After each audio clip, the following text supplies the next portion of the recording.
नमस्कार मित्रांनो, स्वागत आहे तुमचं माझ्या आणखीन एका व्हिडिओमध्ये.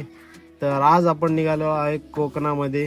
जसं की तुम्हाला माहितीच असेल, उद्या सकाळी गणपती बाप्पांचं आगमन होणार आहे. पण आपलं काही फिक्स नव्हतं, तरी पण आपण या गर्दीतनं निघालो आहे कोकणात जायला आणि 2 व्हीलरवर जाण्याचा आपला प्लॅन ठरला आहे. आपल्यासोबत आहेत तन्मय, अथर्व, शुभम आणि मी. तर 2 बाईकवरती आपण निघालेलो आहोत आणि बघू शकता तुम्ही वारजेमध्ये मरणाचं ट्रॅफिक आहे. हायवेवरती लागलेलो आहे तरी पण मरणाचं ट्रॅफिकच आहे.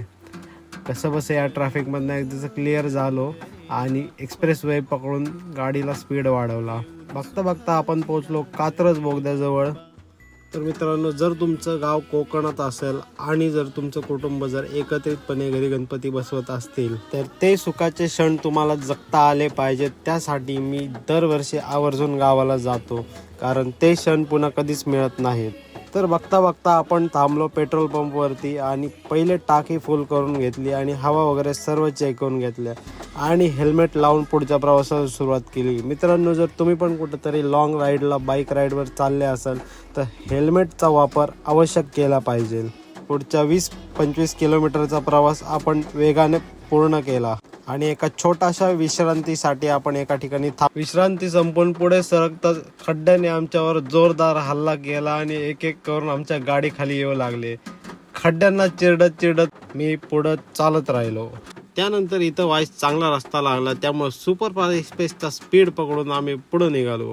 तोपर्यंत पावसाने त्याचा वेग गाठला होता, त्यामुळे एका ठिकाणी थांबलो आणि भूक पण भरपूर लागली होती, त्यामुळं काहीतरी खायचा बेत ठरला. पण त्या बेतावरती पाणी उडत हॉटेलवाल्याने फक्त 4च वडापाववर भागवलं. मग जेवढं मिळालं तेवढं खाल्लं, थोडेफार चिप्सचे पॅकेट पण संपवले आणि निघालो पुढच्या प्रवासाला. तेवढ्यावर भागलं तर नाही, पण म्हटलं पुढं काय अजून दिसलं तर तिथं थांबू. पुढे गेल्यावरती रस्त्याची आणि आमची झुंज चालूच होती. कमरेची पूर्ण वाट लागली, पण बाप्पाच्या आगमनाच्या विचाराने ही कळ फिकी वाटली. बघता बघता पोहोचलो भोरघाटाच्या सेंटरला आणि तिथे एक हॉटेल मिळालं. तिथं 50 प्रकारचं मेन्यू कार्ड दाखवून एकच प्रकारची मॅगी भेटली. त्या मॅगीची विल्हेवाट लावून आम्ही निघालो पुढच्या प्रवासाला. तर मित्रांनो, रात्रीचा प्रवास असल्यामुळे जे इथली निसर्गाची सुंदरता आहे ती तर तुम्हाला दाखवता येत नाही आणि बरीच काही गोष्टी आहेत ज्या दिवसाच्या दिसतील पण रात्रीच्या नाही. तर ती कोकणाची सुंदरता मी तुम्हाला परतीच्या प्रवासात नक्की दाखवेन.